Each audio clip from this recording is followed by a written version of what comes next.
Bruce, on the whole Magnum deal and Nikita turning, I seem to remember in hindsight, like well they turned Nikita obviously, but I remember on a couple of worldwides before Magnum's car wreck, they had referenced a couple of people that were in the running to get the NWA World Title shot.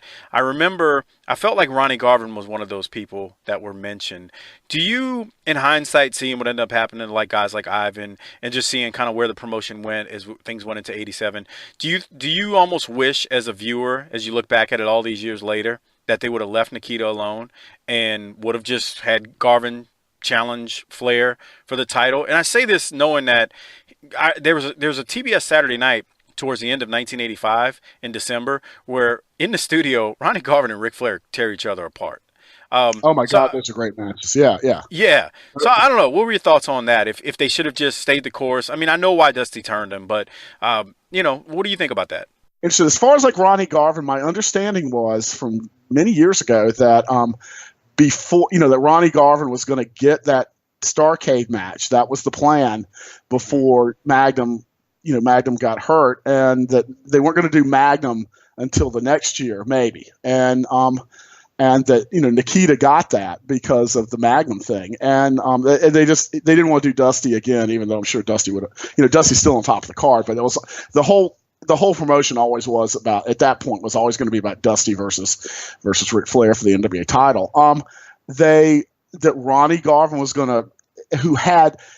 You talk about Daniel Bryan when Daniel Bryan in his chest and he couldn't work for a day or two because the doctors wouldn't let him out there because he had like that red chest from taking Hmm. from taking the beating in the chest. If you went to see, and I did, like every chance I got, if you went to see Ronnie Garvin versus Ric Flair, that was a different match because those two would just stand in there and chop the hell out of each other in the chest in particular and beat the hell out of each other. Ronnie Garvin was a meat and potatoes.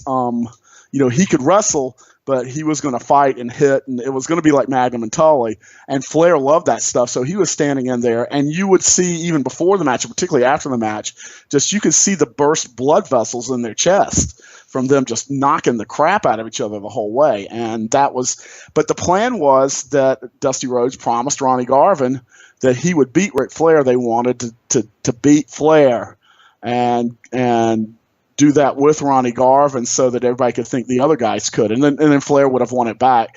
In a year or two earlier than when they actually did that might have been a better thing. Although I'm very much of the opinion that what happened to Ronnie Garvin would have happened anyway because he was. It's a different time. You didn't pass the belt around, and fans saw certain people as great challengers, and they wanted them to win.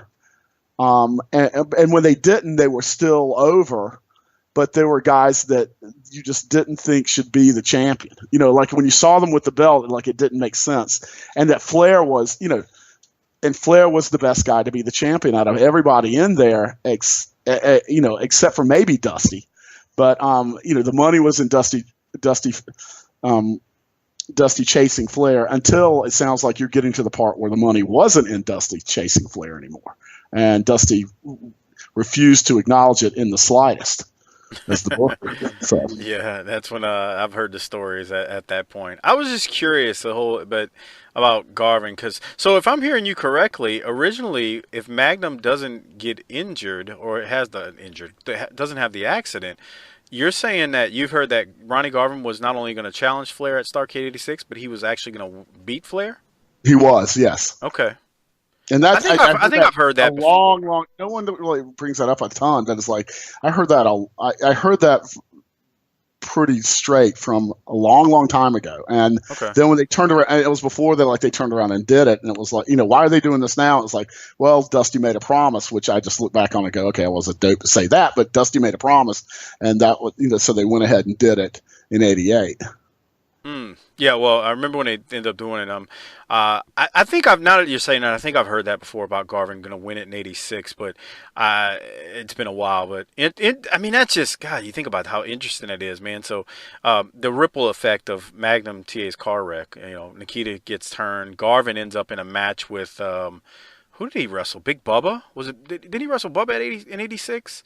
he had that Louisville street fight type thing, Yeah, Big Bubba yeah, Rogers. yeah. Big Bubba Rogers. Yeah, So wow, he goes from potentially winning the NWA World Heavyweight title. And nothing against Big Bubba Rogers. I mean, I'm not saying that, but it just the domino effect when you look at it is just tremendous. It's a yeah.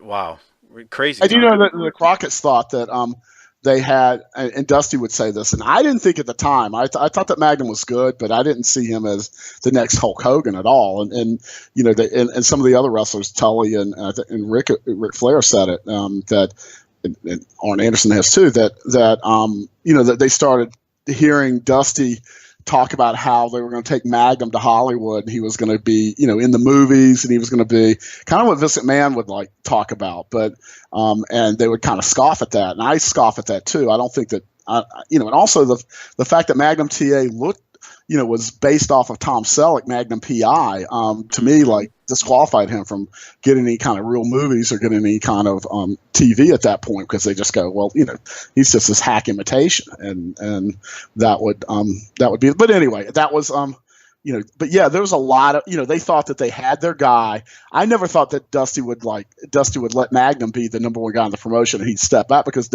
I think Dusty never was going to do that with anybody ever.